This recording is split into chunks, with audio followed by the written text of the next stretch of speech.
E aí galera, o capítulo 42 de Batman de 2016 é bem interessante, porque é com o caminhar da história que as coisas são apresentadas, e mesmo que alguns feitos pareçam absurdos, tem explicação.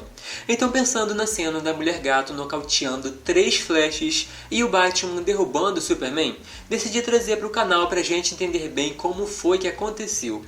O capítulo começa com o Superman voando sobre a mansão Wayne, e na TV os repórteres diziam que o mundo estava praticamente perfeito. A paz e a prosperidade estavam reinando e a Terra se curando. Para completar, as pessoas ainda estavam se apaixonando umas pelas outras. Então Bruce e Selina resolveram sair, mas sabiam que eram vigiados. Nesse meio tempo compraram um lanche e a Mulher Gato passou quase todo o tempo falando que a Era Venenosa seria sua madrinha de casamento, que a vilã deveria levá-la ao altar porque isso faria todo mundo chorar de emoção.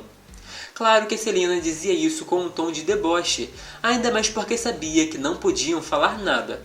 Tudo o que falavam, algum herói controlado estaria ouvindo.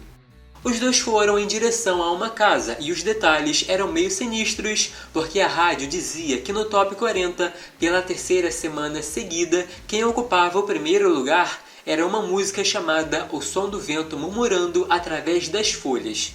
Em meio à conversa, o Bruce pensou em falar mais baixo, então se aproximou da Selina e disse que a ama.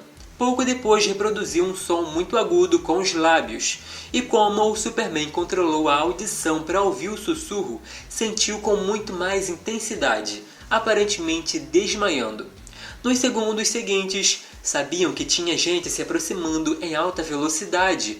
Foi aí que a Mulher Gato apenas se virou e com os movimentos certos acertou 3 super velocistas quase que ao mesmo tempo, os nocauteando com direito à pose no final.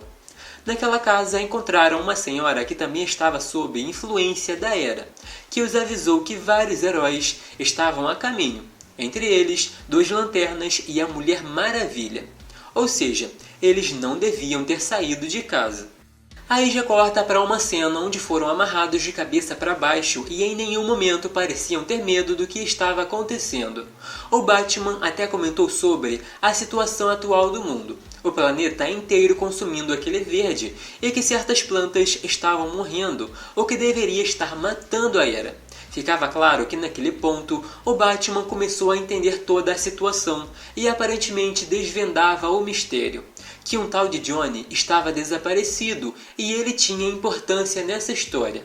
A vilã, já ficando irritada, queria que ele se calasse, mas ele dizia o que se passava na mente dela, como o fato de pensar que estava salvando o mundo, e ao ficar mais brava, usou o Superman para bater no Batman de uma forma muito agressiva.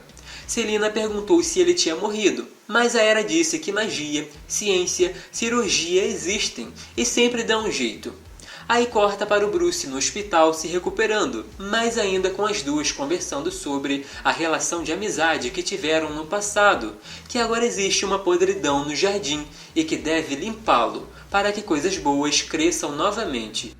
De acordo com a Selina, sua amiga parecia o Senhor Frio falando daquela forma e não a reconhecia mais, como se fosse outra pessoa. Pamela aproveitou para falar sobre o passado, afirmando que quando era jovem tinha medo do Coringa, do Charada e que pensava que tinha controle, mas viu que não tinha porque naquele momento sim, pôde sentir que controlava tudo e ninguém poderia impedir. O quadrinho termina com uma visita diferente ao hospital, mas a voz continuava sendo da Pamela, falando sobre a velocidade de recuperação. Então o Bruce disse que se precisasse de força ou velocidade, que usasse as do Flash ou Superman.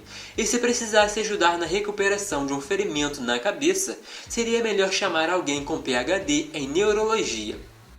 Mas e aí galera, curtiram o vídeo? Se sim, não esqueçam de deixar aquele like, se inscrever e ativar o sino das notificações para não perder os próximos. Podem deixar suas sugestões aí nos comentários, porque estou sempre de olho, e assim fica mais fácil saber o tipo de conteúdo que querem por aqui. E para quem quiser me seguir nas redes sociais, é só pesquisar pelo @dinostalgico, uso o mesmo endereço em todas elas, então é bem fácil me encontrar. Até o próximo!